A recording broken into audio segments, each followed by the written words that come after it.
If someone had told me a year ago that my seemingly ordinary life would spiral into something straight out of a horror movie, I would have laughed. But I'm not laughing anymore.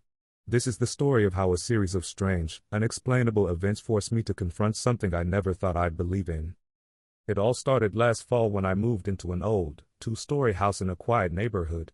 I was thrilled, excited to finally have a place of my own.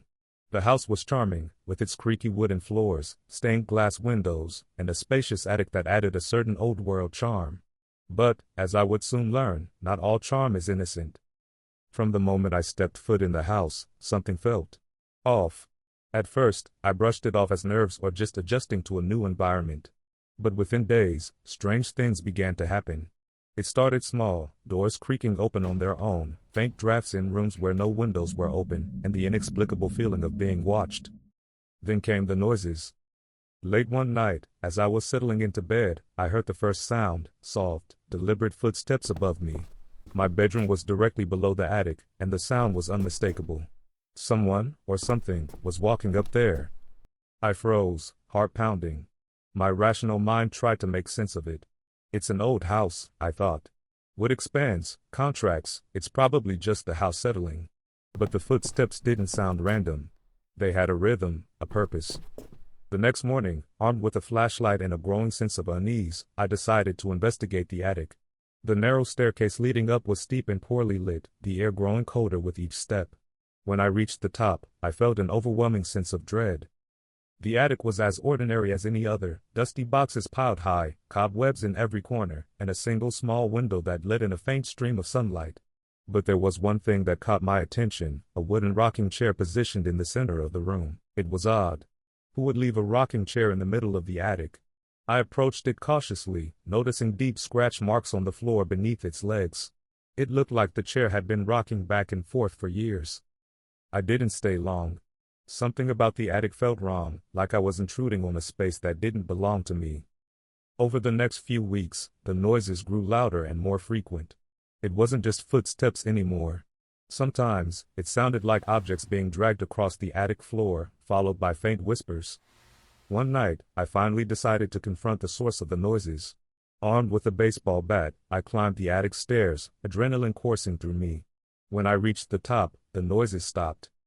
The rocking chair was there, exactly where it had been before, but now it was gently swaying back and forth as if someone had just been sitting in it. "Hello?" I called out, my voice shaking. Silence. Suddenly, the attic door slammed shut behind me with a force that made the entire staircase tremble. My flashlight flickered, and for a brief moment I thought I saw a shadow dart across the room. I bolted. By this point, I couldn't ignore what was happening. Something was in that attic. Desperate for answers, I started researching the history of the house. What I found left me shaken. The house had belonged to a family in the early 1900s, and the attic was where they kept their youngest child, a boy named Samuel. According to records, Samuel had been troubled and was often locked in the attic for days at a time. One winter, the boy was left up there for too long and he froze to death. The neighbors had their own stories, accounts of strange noises, cold spots, and even sightings of a young boy in the attic window. One night, as I was sitting in the living room trying to distract myself with a movie, I felt it, the unmistakable sensation of someone standing behind me. Slowly, I turned my head. No one was there. But when I looked back at the TV screen, I saw a reflection in the darkened window behind it. A figure was standing at the base of the attic stairs. I spun around, but the figure was gone. That was the moment I realized whatever was in the attic wasn't content to stay there anymore. The breaking point came a few nights later. I was jolted awake by a loud crash from the attic. It sounded like something heavy had fallen. Summoning what little courage I had left, I grabbed my phone and recorded as I climbed the stairs once more. The air was colder than ever, my breath visible in the faint beam of my flashlight. When I reached the top, my stomach dropped. The rocking chair was overturned, and scrawled across the attic wall, in what looked like soot, was a single word: leave. That was it. I was done. I packed a bag that night and left the house, determined to never return. Leaving the house should have been the end of my ordeal. I drove to a friend's place that night, leaving behind everything but a suitcase of essentials. As I watched the house disappear in my rearview mirror, I thought I could finally breathe a sigh of relief. But I was wrong. Whatever was in that attic wasn't content with me simply leaving, it followed. At my friend Jason's house, I felt safe at first. His place was the polar opposite of the old house, modern, brightly lit, and filled with the comforting hum of everyday life. Jason listened patiently as I recounted everything, the footsteps, the rocking chair, the writing on the wall. "Maybe it's just an old house playing tricks on you," he said. But I could tell from his expression he didn't entirely believe that himself. That night, I fell asleep in Jason's guest room, convinced that distance from the house would be enough to sever whatever had latched onto me. I was wrong. Around 3 a.m., I woke up to the sound of faint footsteps. My heart sank. At first, I tried to convince myself it was Jason or his girlfriend moving around, but the sound wasn't coming from the floor above me, it was coming from the ceiling. My chest tightened. There was no attic in Jason's house. The footsteps grew louder, and with them came a faint scratching noise, like fingernails dragging across a wooden floor. My instincts screamed at me to stay in bed, to pull the covers over my head like a scared child, but I couldn't. I needed to see for myself. I grabbed my phone and turned on the flashlight, creeping out of bed and into the hallway. The house was eerily silent now, but the air felt heavier, colder. When I reached the living room, I froze. The rocking chair from my attic was there. It sat in the corner of the room, faintly swaying back and forth as though someone had just gotten up from it. I stood there, paralyzed, as the chair creaked rhythmically in the silence. "Jason," I shouted, my voice cracking with panic. He came rushing down the stairs, his face pale with confusion. "What's going on?" I pointed at the chair, but when he turned to look, it was gone. The incident at Jason's house was enough to convince me that whatever had haunted the attic wasn't bound to the house, it was bound to me. I needed answers. The next day, I reached out to a local historian who specialized in paranormal events. Her name was Margaret, and she agreed to meet with me after I described what I'd been experiencing. Margaret's office was filled with books, photographs, and artifacts from her investigations. She listened intently as I described the events, occasionally jotting down notes. "You said the house had a history with a boy named Samuel?" she asked. I nodded. "He was locked in the attic and froze to death." Margaret's expression grew somber. "What if I told you the story you found isn't entirely accurate?" She slid a file across the table. Inside were old newspaper clippings and records I hadn't come across in my own research. It turned out Samuel's death wasn't an accident, it was murder. Samuel had been a troubled child, but not in the way the records suggested. Neighbors reported hearing screams from the house at night and seeing bruises on the boy's arms and legs. His parents were abusive, locking him in the attic as punishment for even the smallest misstep. One winter night, Samuel's father had gone into a drunken rage and beaten him severely before locking him in the attic. The boy didn't survive the night. That kind of trauma, Margaret explained, can leave behind a powerful imprint, especially on someone so young. She went on to explain that spirits like Samuel's often become restless, trapped in the place where they suffered the most. But what terrified me the most was her next statement. "Sometimes, these entities don't just haunt spaces, they attach themselves to people, especially those who disturb their resting places." I had done more than disturb it. I had opened the door, entered Samuel's space, and called out to him. The next few weeks were a nightmare. Wherever I went, the footsteps followed. They started faint, barely audible, but grew louder and more insistent each night. Objects began to move on their own, doors creaked open, lights flickered, and that damned rocking chair would appear in the most impossible places. Once, I found it in the bathroom, the mirror above it fogged up with the word "help" scrawled across the glass. Sleep became impossible. Every time I closed my eyes, I would hear Samuel's whispers, faint, childlike, but filled with pain. "Why did you leave me?" he would ask, over and over again. Desperate, I turned to Margaret once more. She agreed to perform a cleansing ritual, hoping to sever the connection between Samuel and me. The ritual took place in her home, a space filled with protective charms and candles. As Margaret chanted, the air around us grew colder. The candles flickered violently, and for a moment I thought the shadows in the room moved on their own. But then, something changed. The oppressive weight that had been following me lifted, and the room felt lighter. "It's done," Margaret said, though her tone was cautious. "But I can't promise he won't try to find you again." For a while, things seemed to return to normal. The noises stopped, the chair never appeared again, and I finally began to sleep through the night. But deep down, I knew it wasn't over.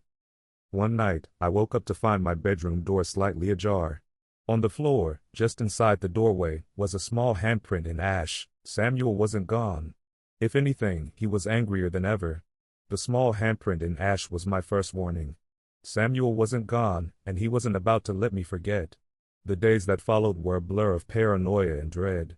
Even though I no longer heard his footsteps or saw the rocking chair, I felt his presence, like a heavy weight pressing on my chest, making it hard to breathe. What was worse was the growing sense that he wasn't just angry, he was waiting for something. I decided to stay at Jason's place for a while longer, hoping distance and time would put an end to the haunting. But Samuel wasn't bound by walls or miles. One evening, as Jason and I were watching TV, the power abruptly went out. A silence fell over the house, broken only by the faint creak of a floorboard upstairs. Jason gave me a nervous look. "Did you hear that?" he whispered. I nodded, my stomach twisting in knots. We grabbed flashlights and crept upstairs, finding nothing but Jason's darkened hallway. But as we turned to go back downstairs, we saw it, the outline of a child, faint and translucent, standing at the end of the hallway. "Why did you leave me?" a small voice echoed. Jason gasped, dropping his flashlight. By the time we turned back, the figure was gone. That night, Jason demanded I tell him everything. I confessed that whatever was happening to me had started in the attic of the old house. I told him about Margaret, the ritual, and Samuel's tragic story. "We can't just wait for this thing to go away," Jason said. "We need to deal with it." But how? I'd already tried a cleansing ritual, and it had only seemed to anger Samuel. Still, I had no other options. I called Margaret and begged her to help me one more time. Margaret agreed, but her suggestion chilled me to the bone. I needed to go back to the house where it all began. "Samuel's spirit is tied to that place," she explained. "If you want to end this, you need to confront him there." Jason insisted on coming with me, and after much hesitation, Margaret agreed to join us. Together, we returned to the abandoned house that had started it all. The air was heavy with the smell of mildew and decay as we stepped inside. The house felt even colder than I remembered, as though it had been waiting for my return. Margaret set up candles and protective charms in the attic, instructing us to stand within the circle she had drawn on the floor. The space felt alive with tension, every shadow seeming to shift and writhe in the flickering candlelight. Margaret began to chant, her voice steady and commanding. At first, nothing happened. But then the temperature plummeted, and the candles began to flicker violently.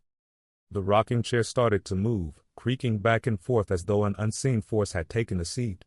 And then, he appeared. Samuel's figure was faint but unmistakable, his small form standing just outside the circle. His face was pale and bruised, his eyes hollow and filled with pain. "Why did you leave me?" he asked again, his voice trembling with emotion. I stepped forward, my heart pounding. "I'm sorry, Samuel," I said, my voice cracking. "I didn't mean to hurt you. I didn't know." His expression shifted, confusion replacing anger. For a moment I thought he might forgive me. But then his face twisted into something far darker. "You left me," he hissed. "And now you'll stay with me." The candles blew out, plunging the room into darkness. Jason shouted, and Margaret's chanting grew louder, more desperate. I felt an icy grip on my arm and was yanked out of the circle. Samuel's presence was overwhelming, his small hands like iron as he dragged me toward the corner of the attic. I struggled, shouting for help, but it was as though the air itself had turned against me. "Stay with me," Samuel's voice screamed, echoing in my ears. Margaret's voice cut through the chaos. "Let him go, Samuel. You don't belong here anymore." A blinding light filled the attic as Margaret held up a small, glowing talisman. Samuel let out a piercing scream, releasing his grip on me. The light grew brighter, and his form began to fade, his screams turning into soft sobs.